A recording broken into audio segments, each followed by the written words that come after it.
It's Tuesday, and that means it's time for books. Joining us once again is Arise News book editor and CEO of Humana Online Bookstore, Marva Allen. Hey, Marva. How are you? I'm doing good. I always get excited when I know you're coming because you're going to talk about some really great books. I am. And I'm thinking this week I'm going to start with a kid's book. You can start with a kid's book. I know, we haven't talked much about kids' book, and it's so important. And I found this amazing little book called Up in the Air by Anne-Marie Myers. And I thoroughly sat up and read it from page to page because I couldn't put it down. Really? I know. It's about a young girl called Melody.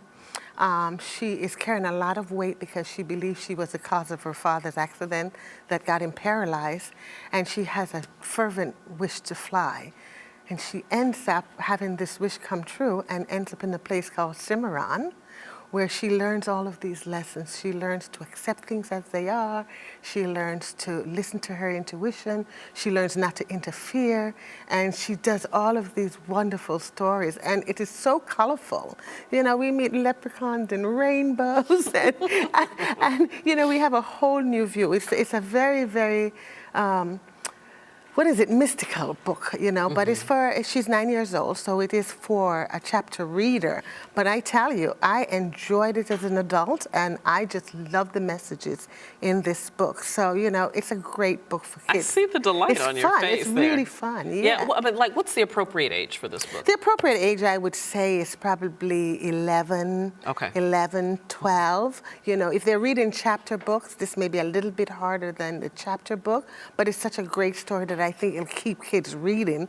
And, you know, you always should give a child something a little bit more advanced than where they are. Yeah, push them a little farther than they think that they can go. And as I understand it, from what I understand with this book is the main character, Melody, she has to make a choice, doesn't she? She has to make a difficult choice. She has to make a difficult choice, and that's part of all of the lessons they learn as they go through this training to get wings. They get wings, and she's just an amazing kid. And yeah, I can't tell you the story because you just got to read it. Okay, I will. But Melody has wings. Yeah, and maybe it's good even, is it good for a younger child if the parent reads to the child? Yes, it is, because, you know, the messages are so solid.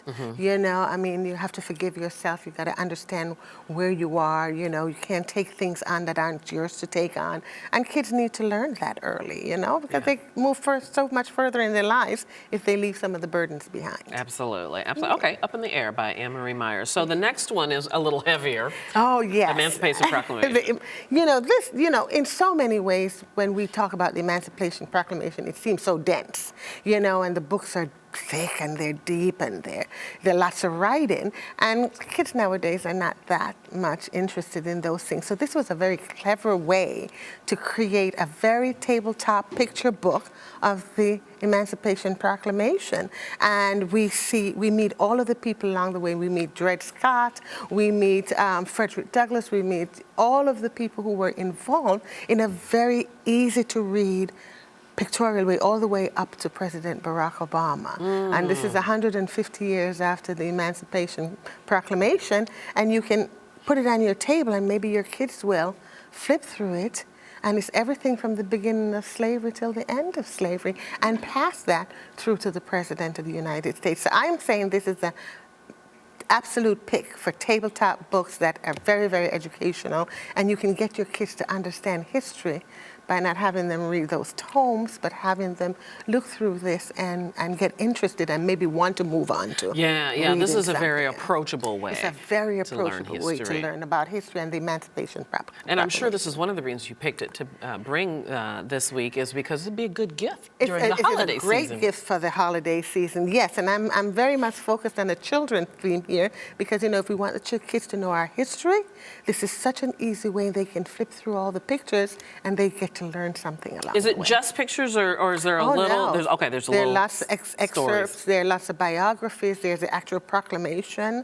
You know, they tell you where it is, and it's just a lot of fun. Very good. And this is written by, I believe the guy's name is Kevin Magruder and Velma Marie Thomas. They collaborated on this and curated the book, and I think it's well done. All right, very cool. Well, let's get to our last one. And we talked about this a little bit before the segment. Read Now and Laters. I know. And I'm going to take the liberty to explain. For those of you who are not from the South, a Now and Later is a kind of candy. It's a really yummy candy. And so this book is called Read Now and Later. I know, and this is from a guy from the South, you know. His parents are from Louisiana.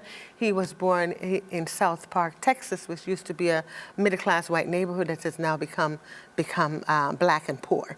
And he is experienced in the dichotomies of all of that, a very disciplinarian mother, and a father who is multi-generational gifted. So he has these powers of healing that his son gets. And he has a special bond with his father, can't tell his mother.